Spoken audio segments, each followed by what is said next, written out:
අපි අපේ වැඩසටහනට මේ මොහොතේ තෝරගන්නවා ශ්‍රී චන්ද්‍රරත්න මානවසිංහයන්ගේ රචනය.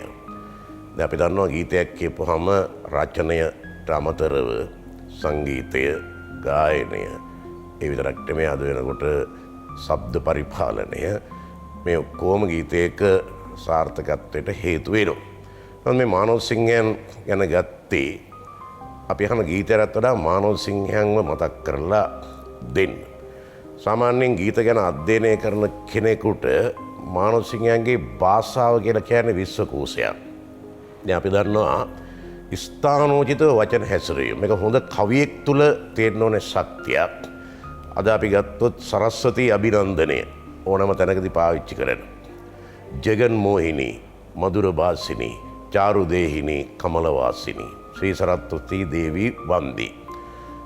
දැන් පොඩි ළමෙක් අහන්න පුළුවන් මොනවද මේ මානවසිංහ ලියලා තියෙන්නේ කියන්න එපා සරස්වති දේවිය ගැන දුර එනකොට වැටකෙයියා මලක් වගේ කියන. එහෙම කියන්නේ නැතිව ඇයි මානවසිංහයන් සංස්කෘත මිශ්‍ර භාෂාවක් පාවිච්චි කළේ සරස්වති අභිනන්දනයට? මොකද මේ සරස්වති කියන්නේ තලවකැලේ තේදළු වෙන කෙල්ලක් නෙමෙයිනේ. කලාවට අධිපති දෙවගන ඉන්නවද නැද්ද කියලා අපි දන්නේ. නමුත් එයාට තේජසක්, ගෞරවයක්, අභිමානයක්, පූජනීයත්වයක් තියෙන්න ඕනේ. ඒ නිසා ආයේ වචන තෝරගන්නවා. ලෝකේම මෝහණයට පත් කරන්නේ ජගන් මෝහිනී, මිහිරි වචන ඇත්ති, මధుර භාසිනී, සුන්දර ශරීරයක් ඇත්ති, චාරු දේහිනී, නෙළුම් මලක වසන්නේ, කමලවාසිනී. නමුත් පොඩි ළමයි දෙන්නුගේ දෙබසක් නිරූපණය කරනකොට මානවසිංහයන් පාණ්ඩිත්වය අතාරිනවා.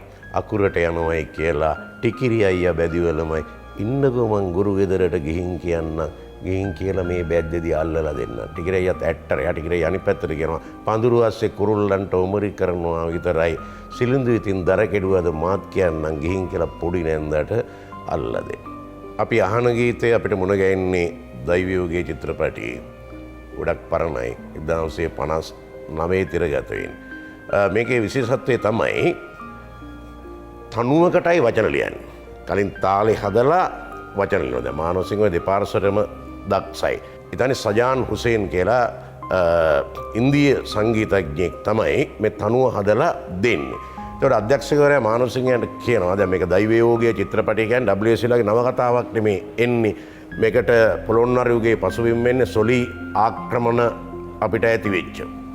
එතකොට අපේ රටේ සෙන්පති සොලීන්ගේ අත්අඩංගුවට පත් වෙලා හිරේ දානවා. හිරේ දාපුවාම දැන් සිනමාවක්නේ කලාව කියන්නේ සත්‍ය අමිත්‍යාව. මේ හිර කුටිය ඇතුලේ ඉඳගෙන තමයි මේ සෙන්පතියා මේ ගීතේ ගයන්නේ. ඔහුට බලාපොරොත්තු දෙකක් තියෙනවා. එකක් තමයි හිරේ කඩාගෙන කොහොම හරි එළියට ගිහිල්ලා තමන්ගේ පෙම්වතිය දැකීම. දෙක තමයි නැවත සොලින්ට එරෙහිව සටන් වැදීම. ඒකට අධ්‍යක්ෂකවරයා කියන පරිදි මේ ගීතය ඇතුලේ තියෙන්න ඕනේ ආදරය සහ දේශාභිමානය.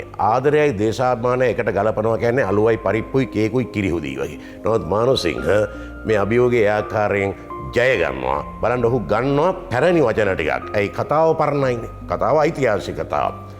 ආදරයේ රුචිරානි ලියලනවා මා අද සොග්ගී. වැළපෙනවා මා අද හිරගී. ආදරයේ රුචිරානි. ඊට පස්සේ හරි ලස්සන සෞන්දර්යාත්මක ප්‍රේමාන්විත වචන. මගේ ආදරයේ සුවනින්දී රස සීන වැලේ එතිලා. ඔබ හීන දකින්න දැන්. හමනා සුළඟද මේ එන්නේ. කවදද ඇයගේ මුව කමලේ ඔද වැඩෙන සිනා රසයි ගිලිලා යලිමා සැනසෙන්නේ ආදරී රුචිරානි. ඒ මොහොතේම ඊළඟට ඔහු තුළ තියෙන කැකෑරෙන දේශාභිමානයට මානවසිංහෙන් අවතීර්ණවා.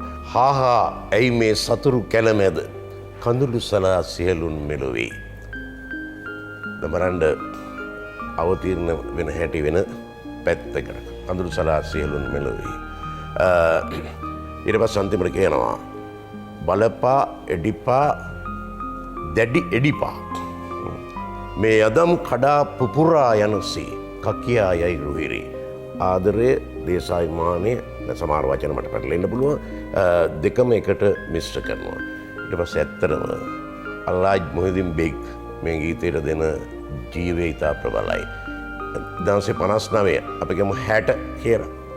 70ට 10යි 80ට 20යි 90ට 30යි 2008 40යි 2020ට 40යි 20යි 60යි 2021ට අවුරුදු 61යි. අවුරුදු 61කට වඩා කාලයක් ගීතයක් පවතින්න නම් පවතින ජීවගුණය මේ ගීතය තුළ තියෙන්නම ඕනේ.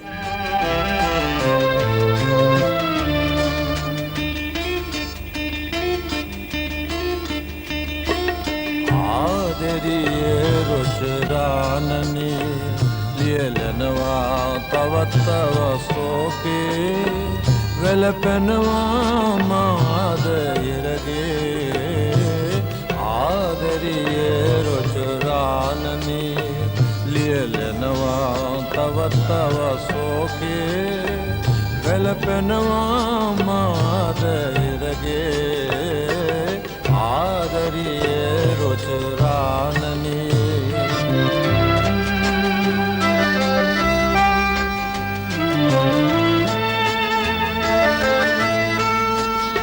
මගේ ආදරියේ සුවනින්දේ රස සීන වැලේ ඇතිලා අමනා සුළඟද මේ එන්නේ. කවදද ඇයගේ මුව කමලේ ඔද වැඩන සිනා රසයේ ගිලිලා යලිමා සැනසෙන්නේ. ආදරියේ රුචිරානනේ ලියලනවා තව තවසෝකේ වැළපෙනවා මාද ඉරගේ.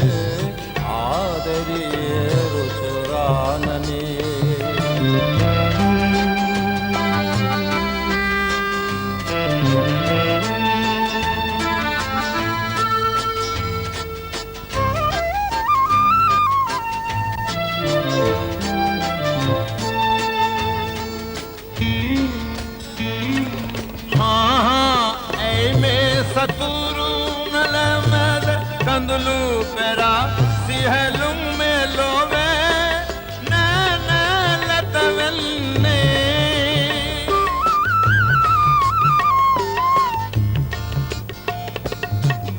තදපා දැඩි අඩිපා මේ අදම් කඩා පුපුරා යනසේ කකියා ඇයුදේ ආදරියේ රොචරානනී ලියලනවා තව තව සෝකේ වැළපෙනවා මාද හිරගේ ආදරියේ රොචරානනී. ගීතයයි කවියයි වෙනස්. උඟ දෙනෙක් සින්දු ලියන්න උත්සාහ ගන්නවා. හැබැයි සින්දුවක සීමාව තේරුම් ගන්න නැහැ. කවි තමයි ලියන්නේ. කවි ලියලා දුන්නාම හිර වෙන්නේ සංගීතඥයා. තනුවක් දාගන්න බෑ. ගීතයක් කියන්නේ අඩු වචන සංඛ්‍යාවකින් සියල්ල කියලා ඉවරෙන්න ඕනේ. මුල් පේලි ටික තමයි ඊටාම වටින්න. ඉස්සර කැසට් විකුණන කාලේ අපි ගිහලා ඉල්ලන්නේ මුල් පේලි කියලා අපිට දෙන්න ජෝතිගේ රත්තරන් සඳක්. අපි ගිහලා ඉල්ලනවා. අපිට දෙන්න බිග් මාස්ටර්ගේ කෝටු කෑලි අපි ගිහලා ඉල්ලනවා. එහෙම සමහරවිට හාස්‍යජනක දේවලුත් සිද්ධ වෙන්න පුළුවන්. ගායිකාවේ නමක් කියලා ඉල්ලන්න පුළුවන් ඕනනම් මට දෙන්න යාගේ රණහංසීවල. එහෙම කියන්නත් පුළුවන්. එහෙම නැත්නම් මට දෙන්න යාගේ තොල්පෙති විතරක්. එහෙම කියන්නත් පුළුවන්. ඒ කියන්නේ මිනිස්සුන්ට ඉස්සරලාම වදින්නේ පළවෙනි වචන ටික.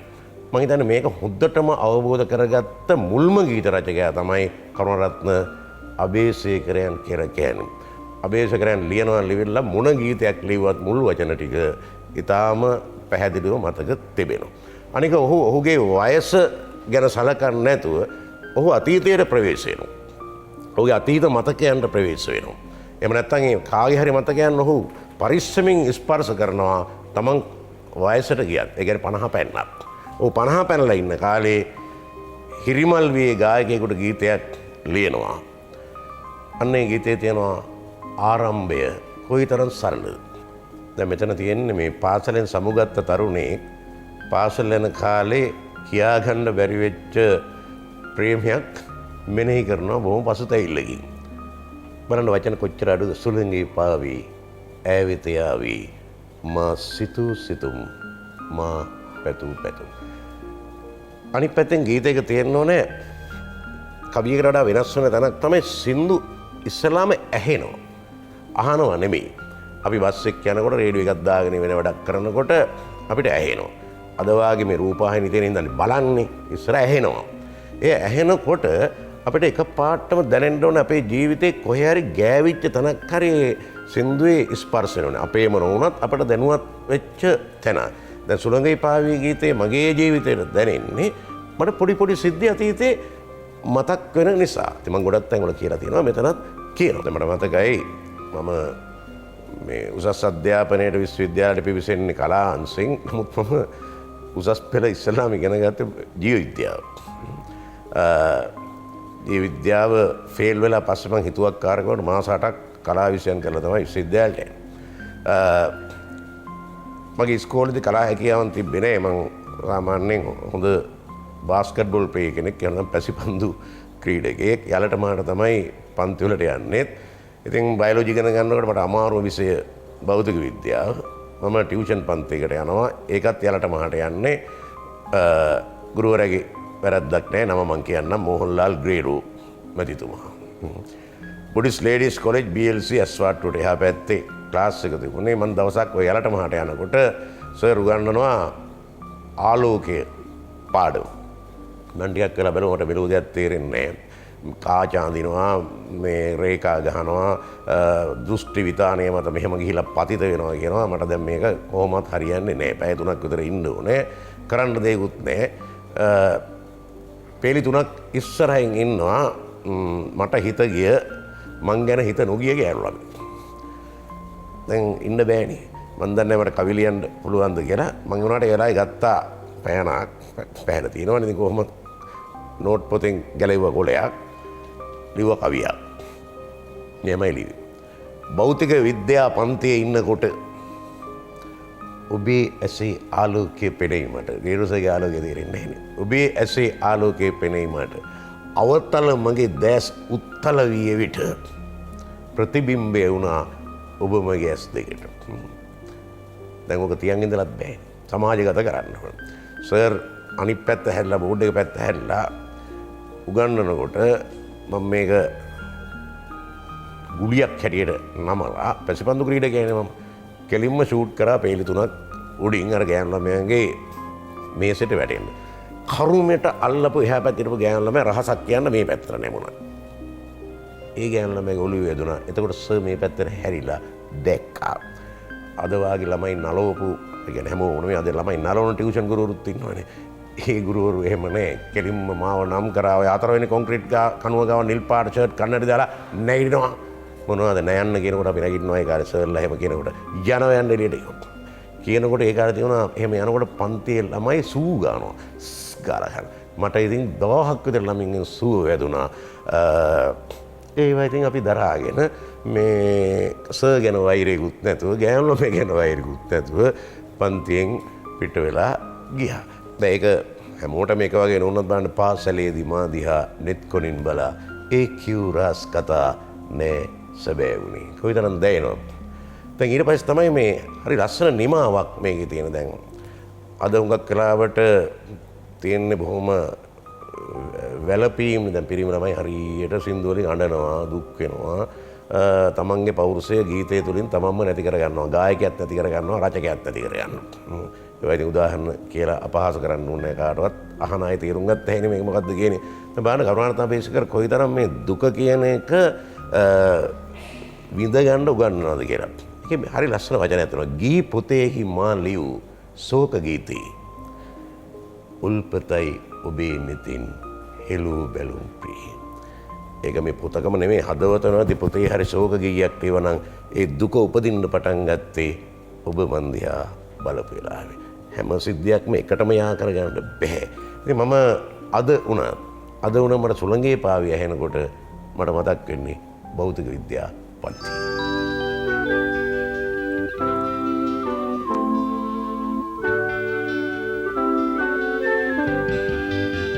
සුළඟේ පාවී ඇවෙත යාවී මා සිතූ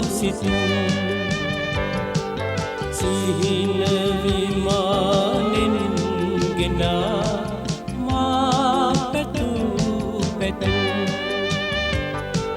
සිහින විමානෙන් ගෙනා මා සිතූ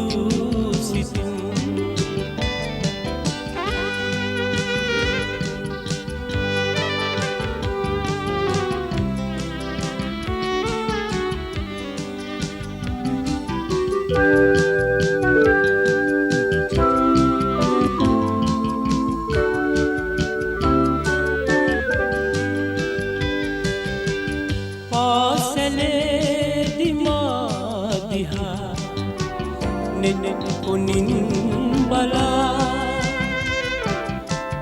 ඒ කියූ රහස් කතා නෑ සැබෑ වුණේ සුළඟේ පාවී ඇවෙත යාවී මා සිතූ සිහින විමානෙන් ගෙනා මා පැතු සිහින විමානෙන් ගෙනා මා සිතූ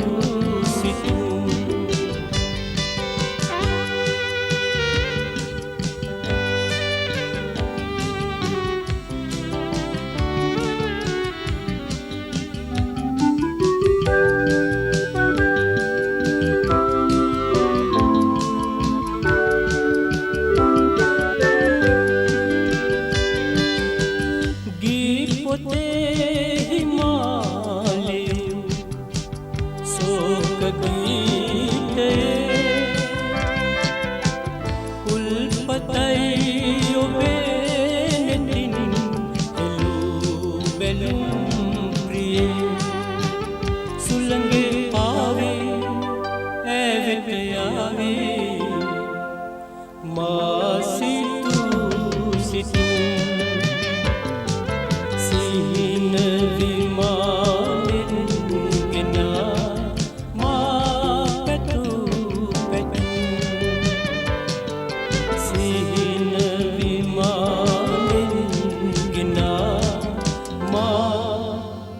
සිතූ සිතූ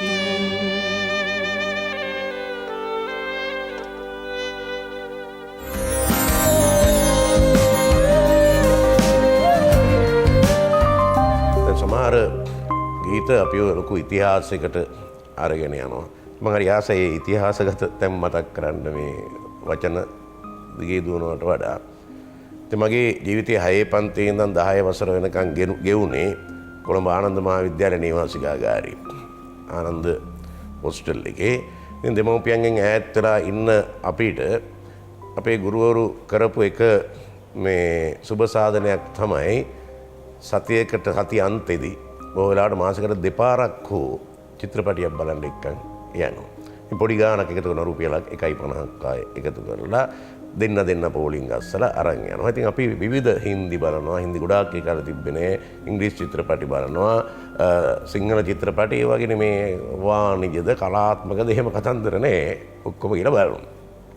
අපි ගිහලා දාන්නේ බැල්කනියට හුඟක් වෙලාවට. ඉතින් අපිට එහෙම ලොකු සිනමාව ගැන අවබෝධයක් නෑ. නමුත් සමහර චිත්‍රපටි තියෙනවා මතකේ රැඳෙන. දැන් මේ හුඟක් චිත්‍රපටිවල ප්‍රධාන නළුවා ප්‍රධාන චරිතය කියන්නේ ඉතින් මොකුත් නෑ උසට සරිලන මහත පොකුටු කොණ්ඩය කඩවසම් පුරුෂයෙක්නේ. දැන් මම බලන්න ගියේ මේ චිත්‍රපටියේ ප්‍රධාන චරිතය ඊටාම මිටි. දැන් අපි ගන්න එක ආබාධිත තත්ත්වයක් ඔය සර්කස් කණ්ඩායම් වල පිනුම් ගහන්න එහෙම ගන්න ඒ විදිහේ චරිතයක්. ඇත්තටම එහෙම කෙනෙක්මයි මේක මේ කැමරාවෙන් හදපු දෙයක් නෙමෙයි. එහෙම කෙනෙක්මයි රඟපෑවේ මේ කතා නායකයා බන්දුල ගලගෙදර කියන නළුවා තමයි මේ චරිතය නිරූපණය කළේ. ගමක වලව්වක අවුරුදු 18ක 19ක ඉලන්දාරියෙක්. ඉතින් මේ ගම මැද්දෙන් ගඟක් ගලනවා. ගඟට බොහොම අය නාන්න එනවා. ඔය අතර එක තරුණියක් නාන්න ආපුවාම මේ තරුණයා කොහේ හරි හැංගිලා බලන් ඉන්නවා. දැන් මේක අම්මා දකිනවා. දැන් අම්මට මෙතනද ඇති වෙන්නේ කම්පාවක්. දැන් අපි එහෙම ඔයාගේ වැඩක් කරලා අම්මට අහුණා නම් අම්මා මේ කන මිරිකරට උක්කක් කරනවා තාත්තටත් කියනවනේ. මේ අම්මා කල්පනා කරනවා දැන් උණා පොළොවට පැටිය මැණිකක් කියනවනේ. කවුද මේ ගෑනු ළමයා බලනකොට තමන්ගේ අඳ කුඹුරු වැඩ කරගෙන තමන්ගේම වත්තක පිටියක මේ පරණ වලව්වක් නෙමෙයි පැලක් හදාගෙන දුප්පත් පවුලක ගෑනු ළමයා. ඒ ගෑනු ළමයට ගමේ පෙම්වතෙකුත් ඉන්නවා. නමුත් මේ කිසි දෙයක් ගණන් ගන්න නැහැ. වලව්වේ නිසද බලය පාවිච්චි කරලා මෙන්න මේ තමන්ගේ පුතාට අර රූමත් තරුණිය කසාද බන්දලා දීලා කොළඹ හතෙන් ගයක් අරගෙන අතට පයට වැඩකාරයෝ දීලා බෙන්ස් කාරෙකුත් දීලා ඩ්‍රයිවර් කෙනෙකුත් දීලා කුටුම්බ සත්තාපනය කරනවා. පෞල් ජීවිතයක් පටන් ගන්න උනන හරියට මේක බලපුවම නූතන කාලගෝල දික්තලා කතාව වගේ මේ මතු පිටින් පේන්නේ. දැන් මොකද වෙන්නේ? මේ ගෑනුම ටික කාලෙකින් බෙන්ස් එකේ ඩ්‍රයිවර් එක්ක යාළු වෙනවා, හාද වෙනවා. දවසක් නව යුවල බෙන්ස් රථයේ පිටිපස්සෙන් යනකොට බෙන්ස් කියලා මට මතක කාර් එක බෙන්ස් රථයේ පිටිපස්සෙන් යනකොට දැන් රියදුරා වාහනය පදවගෙන යනවා. රියදුරා තමයි පෙම්වතා දැන්.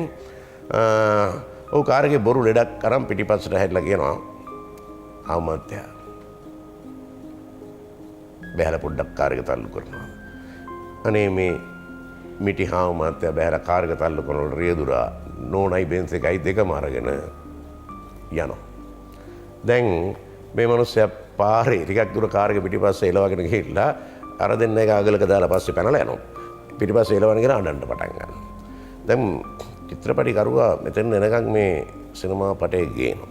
ඊට පස්සේ අතීත ආවර්ජනයක් තියෙනවා. මෙන්න මෙතෙන්ද ගීයක් යොදා ගන්නවා. මේ චිත්‍රපටි ජවනිකාවට අධ්‍යක්ෂ එච්.ජී. ප්‍රේමරත්නයන් මෙතනදී ගීතයක් යොදා ගන්නවා. මේ චිත්‍රපටයේ සංගීතවත් කරන්ස් විජේවර්ධන වචන ටික ලියන්නේ ධර්මශ්‍රී ගමගේ මහත්තයා.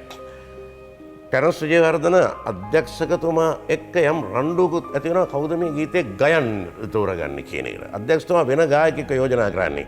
කරන්ස් විජේවර්ධන දැඩිව කියා සිටිනවා ඔහු කොච්චර බටහිර සංගීතය ඇසුරු කරපු කෙනෙක් වුණත් ඔහු දැඩිව කියා සිටිනවා මෙතනදී මේ සින්දුව කියන්න ඕනේ ජේ.ඒ. මිල්ටන් පෙරේරා. ඒක ඒ විදිහටම සිද්ධ වුණා. කොමලලියා බොළඳලියා මාව දමා යන්න ගියා සිව්මෙලියා සිකුරුලියා සිව්මෙලියා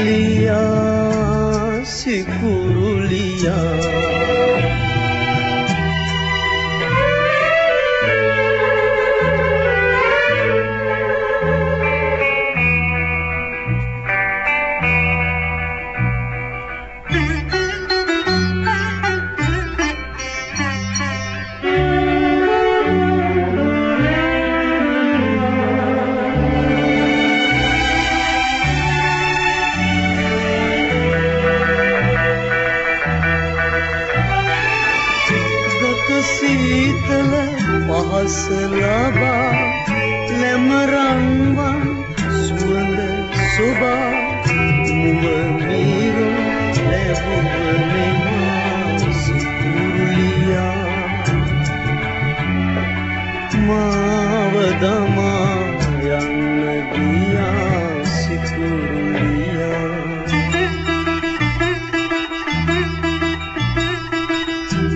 කොමලලියා බොළඳලියා මාව දමා යන්න ගියා සියුමැලියා සිකුරුලියා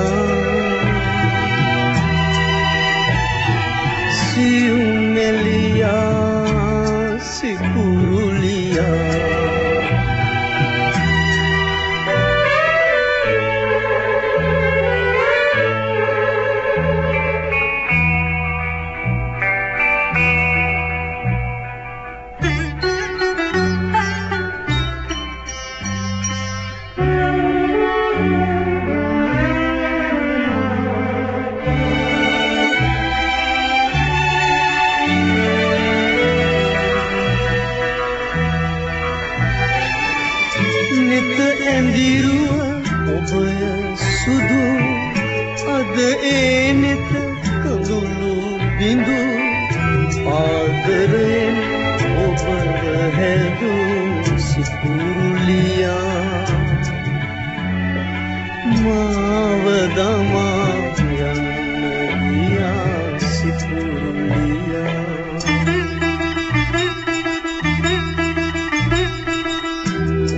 සිකුරුලියා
අපේ ලංකාවේ විශේෂයෙන්ම මේ සිනමා සංගීතයේ අතීතේ ඉඳන් හුරු වෙලා තිබුණේ උත්තර ಭಾರತೀය හෝ දක්ෂිණ ಭಾರತೀය තනු අරගෙන තාල අරගෙන එව්වට වචන කවුවලා කොහොම හරි තමන්ගේ සිනමා කෘතියේ ගීතමය පැත්ත සම්පූර්ණ කර ගැනීම. ඒකට ඇත්තටම එහෙම ලියන්න දක්ෂ අය හිටියා. මම හිතන්නේ හොඳම දක්ෂයා තමයි කරුණාරත්න අබේසේකරයන්. ඊට පස්සේ ඉතින් ඕන තරම් හිටියා මේ බෙට්ටම් සෙනවිරත්න, එතකොට අජන්තාරණ සිංහයන්, සෝම්පාල ලීලානන්ද, හියුගෝ ප්‍රාන්දු මාස්ටර්, මේ ප්‍රේමකිද්දල්ලිස්මත් මේ තනුවලට හරි ලස්සනට ලියුවා. පස්සේ කාලේ කොලේ අයියලා කුලරත්නාරයන්සයන් මෙහෙම ලිව්වා. ඉතින් හැබැයි මේ එක ලේසි වැඩකුත් නෙමෙයි තනුවකට ලියනවා කියන එක. දැන් මට හොඳට මතකයි එක දවසක් මේ මම මගේ මිත්‍ර සංගීතඥයෙක් හම්බෙන්න යනකොට මට ඇහෙනවා කාමරේ ඇතුලෙන් මේ හුරු පුරුදු තාලයක්. තව ටිකක් ලං වෙලා බලනකොට ඒ වචන මං කවදාවත් අහලා නැහැ.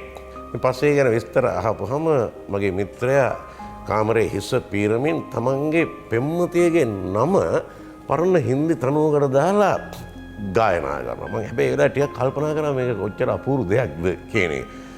මෙන්න මෙහෙම එයා කීකේ හැටි මට ඉතින් හරියටම තාල මතක නැහැ. මෙන්න මෙහෙම එයා කියනවා. Hanuma Pereira, Hanuma Pereira, Hanuma Pereira, Hanuma Pereira, ra ra ra ra. මට මතක් වෙනවා රජ්පාල් චිත්‍රපටයේ මේ ගීතේ. එතකොට මේ තනුවලට වචන දාන එක ලේසිත් නෑ. දාපුවම හරිය ලස්සනයි. කරුණාරත්න අබේසේකරයන් නම් ඒක කරා පුදුම විදිහට විනාඩි 13ක ගීතයක් තේමා උත්තර භාරතීය අඟුලිමාල චිත්‍රපටිය. ඉතින් මෙන්න මෙතනදී හුඟක් අය උත්සාහ කරා සිංහල සිනමාවට අපේ ස්වාධීන සංගීතය සපයන්න. ඉතින් මුල් කාලේ සුනිල් ශාන්ත මාත්‍යරගෙන් ඉඳන් සිසිර සේනාරත්නලා, ඊට පස්සේ පණ්ඩිත් අමරදේවයන්, මම මේ මුල් කට්ටියගේ නම් විතරයි කියන්නේ පණ්ඩිත් අමරදේවයන්, ඊට පස්සේ කේමදාස සූරීන් අපිට මතක් කරන්න සිද්ධ වෙනවා සරත් දසනායක කියන නම්. මම මේ කියන්නේ මේ රෝණ වීරසිංහ ඒ සමාන්තර පරපුර නෙමෙයි ඊට කලින්. ඉතින් මෙතනදී සරත් දසනායකයන් ගත් මග සහ අමරදේවයන් ගත් මගත් කේමදාසයන් ගත් මග වෙනස්. කේමදාසයන් හුඟක් කරාට බටහිර සංගීතය ඇසුරු කරා. උත්සාහ කරා කොහොම හරි මේ වචනය ඉක්මවන්න සංගීතය සපයන්න. ඉතින් ඔහුට එහෙම ලොකු අවස්ථා ලැබුණේ නැහැ. මොකද හුඟ දෙනෙක් හින්දි තනු මත තමයි යපුනේ. ඔහුට අවස්ථාව දුන්න එක අධ්‍යක්ෂකවරයෙක් තමයි KW පෙරේරා මහත්මයා. ඒතර මම දන්න තරමට මේකට විරුද්ධ වෙලා තියෙනවා සමකාලීන හුඟක් මිත්‍රයෝ. KW පෙරේරා මහත්මයාට ඔන්නෝකට හින්දි තනුවකට වචන ටිකක් ලියව ගන්නවා මේ සල්ලි නාස්ති කරගන්න නැතුව කියන චෝදනා කරලා තියෙනවා. KW පෙරේරා මහත්මයා අරගන්න නැතුව කේමදාස් මාස්ටර්ටම සංගීතය දෙන්න තීන්දුව කරනවා. ඉතින් මේකේ අපූර්ව ගීත දෙකක් කාටත් මතක හිටිනවා. වචනයට යාදුර ගොස් ඉවර වෙන තැන සංගීතය පටන් ගන්නවා කියන එක ඔප්පු කරලා පෙන්නපු.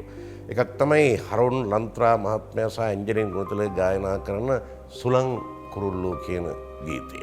හැබැයි අපි අහන්නේ මේ අනික් ගීතය සුලං කුරුල්ලෝ ලියන්නේ ධර්මසිරි ගමගේ මහත්තයා, මේ ගීතය ලියන්නේ ධර්මසිරි ගමගේ මහත්තයා. ඒකෙත් ආදරයට වටිනාකමක් දෙන්න සංගීතය තනුව තාම මිහිරට යොමු කරනවා කේමදාසයන්. ආදරේ රන් විමනි මැණික් හඳක් පායලා. දැන් පටන් ගන්න තැනම බලන්නකෝ වචන ටික. ආදරය කියන රත්තරන් විමානයට මැණික් හඳක් පායනකොට ආලෝකයේ කොච්චර විමානෙත් රත්තරන් පායන හඳත් රත්තරන්. අපේ ගැමියෝ කිව්වේ යන්තම් සිනා නුඹේ මූණේ කුමක් වැනි රන්දම් වැලක මල්පෙති යමුණුවා වැනි අන්දම්මයට සරිකරතොත් කුමක් වැනි පන්දම් වැට උඩින් හඳ පෑයුවා වැනි. පන්දම් වලට හඳ පායපම කොච්චර එළියද? ඒ වගේ තමයි ආදරේ රන් විමනේ මැණික් හඳක් පායලා ජීවිතේ එළියමදින් සිහින ලොවෙන් පාවෙලා ලස්සන වචන ලස්සන තනු සහ ලාලිත්වයෙන් යුතු සුගායනය එකතු වෙච්ච තැන අමතක නොවන ගීත බිහි වෙනවා. මේ සිංහල චිත්‍රපටි සංගීත ඉතිහාසයේ එක්තරා සම්දිස්ථානයක් සැනසුම කොතනද මට මතක හැටියට 1967 කේමදාසයන්ගේ සංගීතය.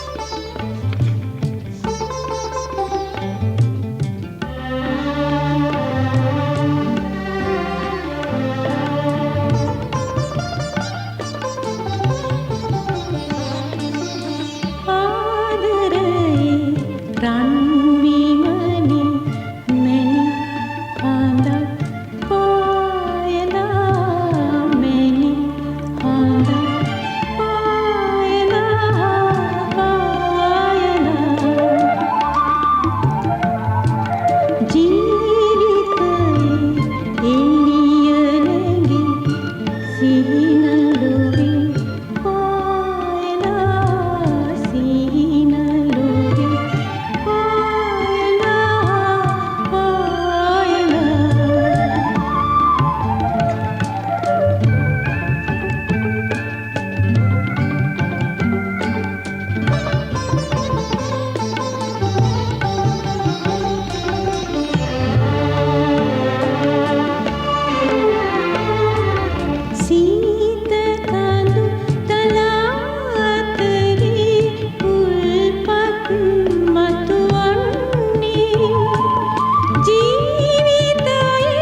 ඕනෑම කෙනෙක් තමන්ගේ මාතෘ භූමිය පිළිබඳව ආඩම්බර වෙන්න ඕන. ඒ වගේම තමයි දුක් වෙන්න ඕන තැන දුක් වෙන්නත් ඕනේ. දුක් වෙන්න ඕන තැන ආඩම්බර වුණොත් එක්ක එක මෝඩකමක් නැත්තම් පිස්සුවක්. දැන් අපි දන්නවා අයිමාරයි ඊරේගොල්ල මහත්තයා කියලා කියන්නේ ලංකාවේ හිටපු අධ්‍යාපන ඇමති කෙනෙක්. එයා ලියලා තියෙනවා ගීතයක් ලෝකෙන් උතුම් රට ලංකාවයි ලංකාවයි ශ්‍රී ලංකාවයි අප නිජ භූමිය ලංකාවයි. ඇත්තටම හොඳයි. එතෙන්න තමයි අපේ ලංකාව පැමිණිය යුත්තේ. හැබැයි අපි අවංකව හදවතට එකඟව කල්පනා කරලා බලන්න ඕන එහෙම පැමිණියාද? ඒ විතරක් නෙමෙයි මම දන්න තරමට එකල ලංකාවේ පරිපාලනයට එංගලන්තෙත් පොඩි ණයක් වෙලා තිබෙනවා දෙවන ලෝක මහායුද්ධේ ඉවර වෙනකොට. දැන් එහෙම රටකට නිදහසත් ලැබිලා විවිධ බුද්ධිමත් පාලකයෝ විවිධ ආණ්ඩු යටතේ මේ රට පාලනය කරලා ඇයි අපිට බැරි වුණේ ඒ වාගේ අදීන රටක් බවට පත් වෙන්න? ඇයි අපි මෙච්චර යම් මේ ආඝාතයකට වැටුනේ? එතකොට මේවා අපි කල්පනා කරන්න ඕනේ කාටවත් ඇඟිල්ල දික් කරලා චෝදනා කරන්න නෙවෙයි. ගිය නුවණ ඇතුන්නවාවත් අද්දන්න බෑ. එහෙනම් අපි මේ තත්ත්වෙන් අත්මි දෙන්න ඕනේ. දැන් 1987 සුනිලාරත් මහත්මයාගේ රචනාවලින් සහ නන්දාමාලිනී මහත්මියගේ ගායනාවලින් සන්නද්ධව පවතෝ පවන ප්‍රසංගය මේ ගැන හොඳ නරක කියවෙන්න පුළුවන්. නමුත් මේකේ තිබුණු ඇතැම් ගීත තියෙනවා අද නැවත වරක් අර මං කියපු කාර්යය අතීතයට ඇඟිල්ල දික් කරන්නේ නැතුව අද පටන් හෝ මේ රට ගොඩනගිය යුතු කියන හැඟීම මේ પરම්පරාව සහ අනාගත પરම්පරාව තුළ ඇති කරන්න ඉතා අපූර්ව ගීත මේ ඇතුළේ තිබුණා. එක ගීතයක අපි දකිනවා ලංකා මාතාව කැඳවනවා අධිකරණයට, ධර්මාධිකරණයට, නිකන් අධිකරණයට නෙමෙයි. ඊට පස්සේ තුන්වෙනි පුද්ගලයෙක් අපි නීතිඥයෙක් එයා මේ ලංකා මාතාව පිළිබඳව විනිශ්චයකරුට කරුණු ඉදිරිපත් කරනවා. ආන්ගේ කරුණු දිහා චුට්ටක් බලන්න. බලලා ඒක ඇත්තද නැත්තද කියලා තීරණය කරන්න. ඊට පස්සේ මේ ලංකා මාතාව අපි ගොඩගන්නේ කොහොමද කියලා එකවන්ව කල්පනා කරන්න. ධර්මාධිකරණයට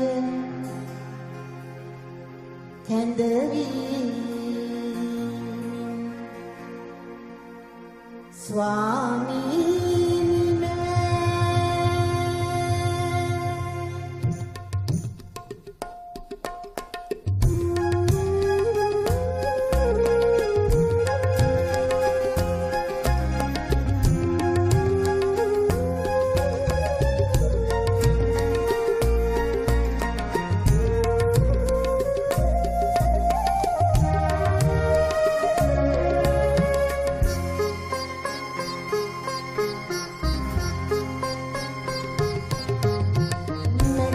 නම ලංකාය ඉන්දියන් සාගරේ වසන්නේ මුසාවෙන් මුලාවි සිටින්නේ විමුක්තිය නාමයෙන් අඩන්නේ නම ලංකාය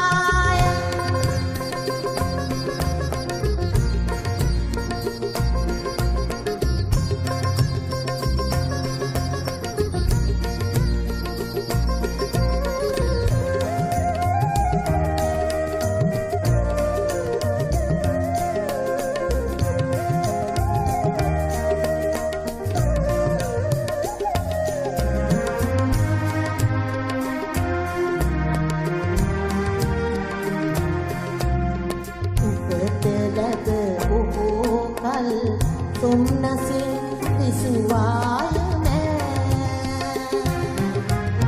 මල් වරව නාඹරව බබලමින් සිටියාය සල්ලාල පාශයෙන් බොහෝවර මිදුනාය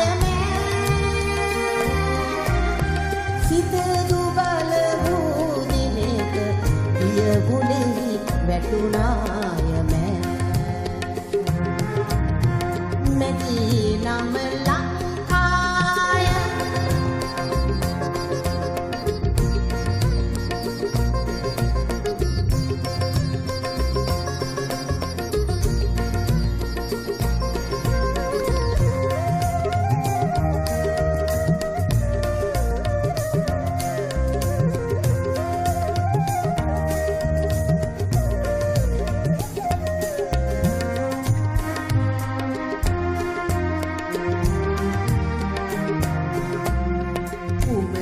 බඹ සරපුදා මෙක ගැහැට පින්දාය සල්ලිලුනට රැවටෙමින් සියරු සිරු පිදුවාය ඉසුරු සඳහා ඔවුන් උගසටද තැබුවාය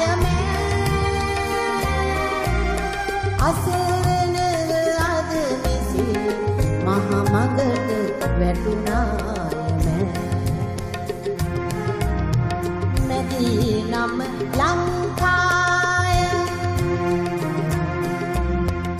ඉන්දියන් සාගරේ වසන්නේ මුසාවෙන් මුලාවී සිටින්නේ විමුක්තිය නාමයෙන් හඬන්නේ මැදී නම ලංකාය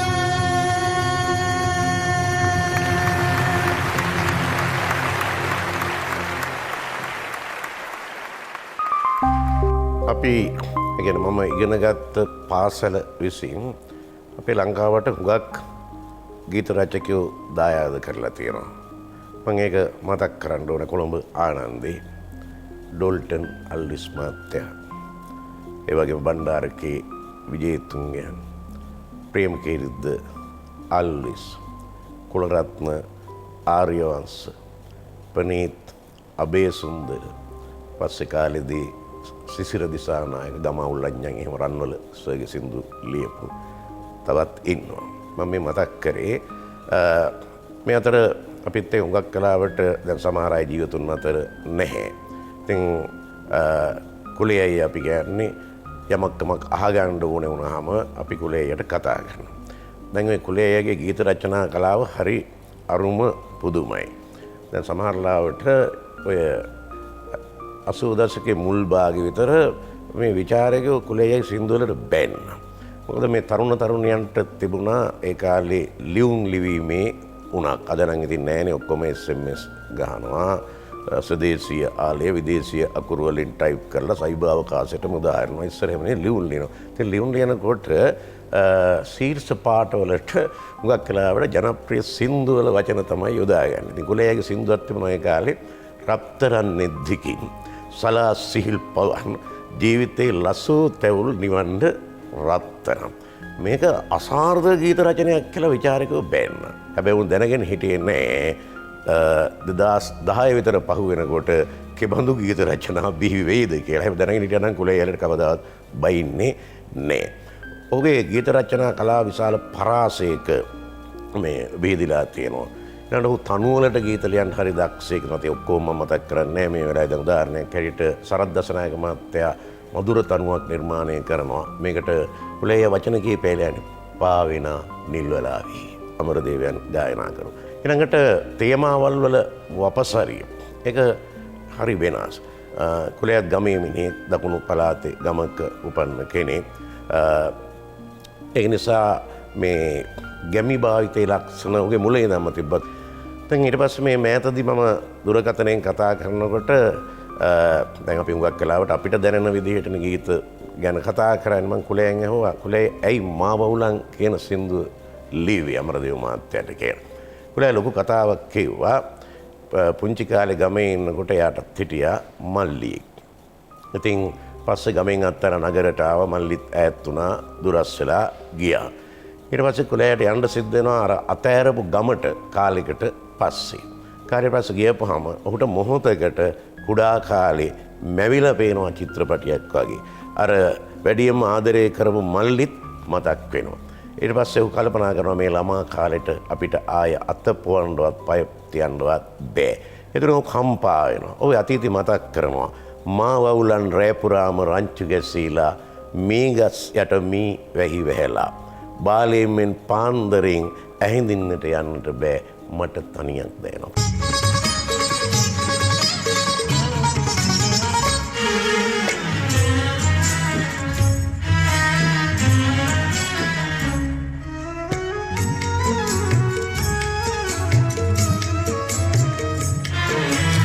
මාවුලන් රැපුරාම රංචු ගැසීලා මේ ගස් යට මී වැහි වැහැලා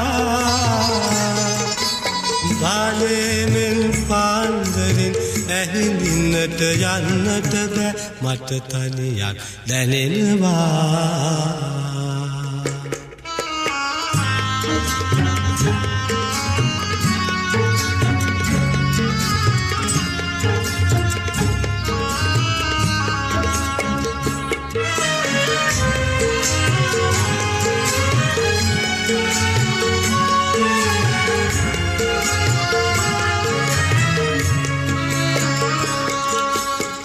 දරට ගිහින් කුරුඳු කැලේ මඟ වැරදිලා මං එනතුරු හනා වැටෙති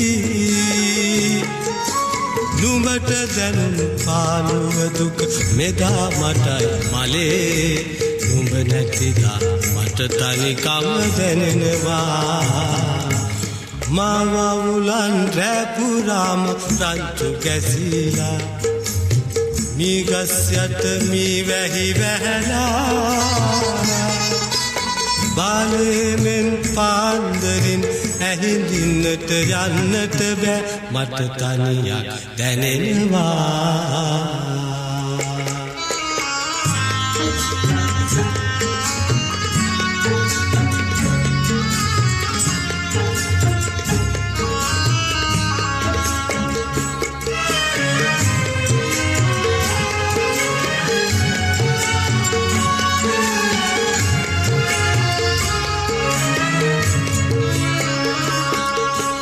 පැදුරු කොටේ තුරුළු වෙලා ගොම්මන් යාමේ හොල්මන් ගැන කතා කියාදී